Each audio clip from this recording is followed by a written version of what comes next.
So I've come to the realization that Gaming for Two now has fans. First of all, why the hell do you people like us? Second, can you go unlike us so that I can go back to being lazy? Okay, that's actually not true. I've been working 40 hours a week, spending my last days with my girlfriend and friends, and getting ready for college. However, I decided now that I have people to impress, I might as well get a review done. Unfortunately, this is the problem, because not only does Gears of War 3 come out in less than a week, the second season of Friendship is Magic is coming out on Saturday. So let's get this shit over with.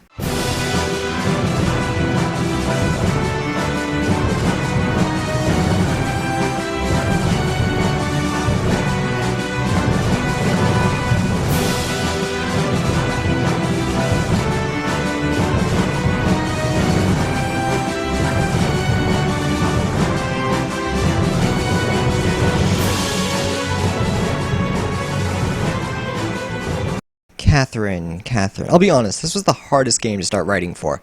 How does one describe Catherine, really? For those of you who don't know, Catherine is an erotic horror, you can see why I'm having a hard time, puzzle game taking place in what I can only assume is Japan. Why? Because it's fucking weird. Now don't get me wrong, I always liked Japan, but just as I always enjoy My Little Pony, there are points where it gets weird. Like, have you ever fapped to ponies? That's pretty much the same as enjoying this game. Some people get it, and quite frankly, I don't. Wow, that was a disgusting analogy.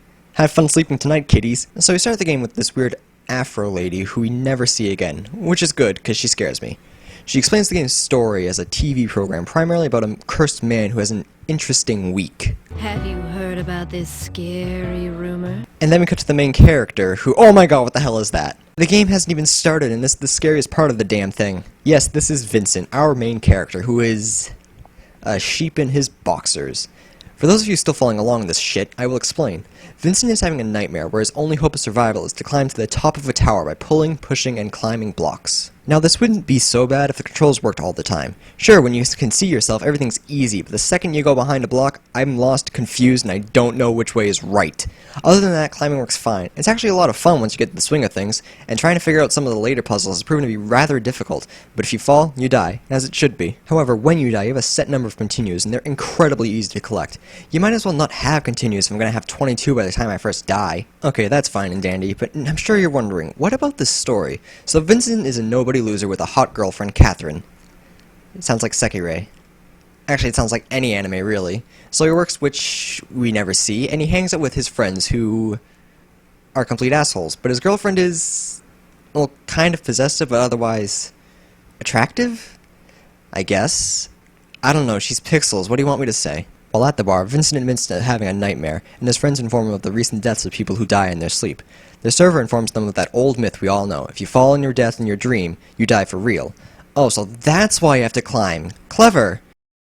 She warns Vincent that this dream normally only happens to people who are bad, to which he says he has done nothing wrong. So then we meet this other girl, Catherine. Not K. Catherine, this is C. Catherine. Who the hell named these characters? George Foreman? Sorry, that was kind of mean. Anyways, Catherine ends up getting Vincent drunk as hell, and they spend the night at his house. Wait, Vincent, you have a girlfriend. I know they have the same name, but come on. Didn't your waitress just warn you about— oh, hello, boobies. I'm not staring. All is forgiven, Vincent.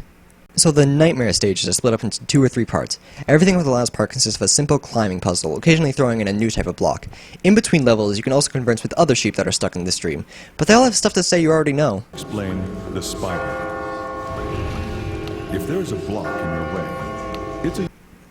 But on the last part, holy shit, is that a giant fork? And what the fuck is that? Why is that asshole trying to eat me? Okay, this isn't scary, it's just weird. Who came up with this stuff besides the Japanese? Hell, Suda51 would have looked at this and think the art director was crazy. Okay, I'm done with the story, it's just...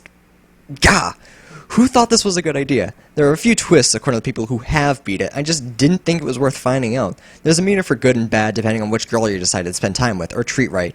But as it is with all games, it's just you pick one or the other or you're gonna get a shit ending. But I did hear Catherine, that's Bad Catherine with a C, gives out nudies. Just saying.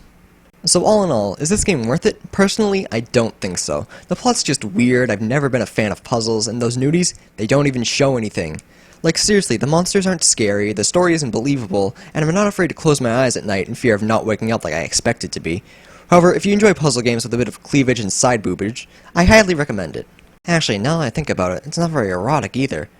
You don't even get to see anything. You know what? I think I got more of a boner during the human centipede. Have fun with that image too.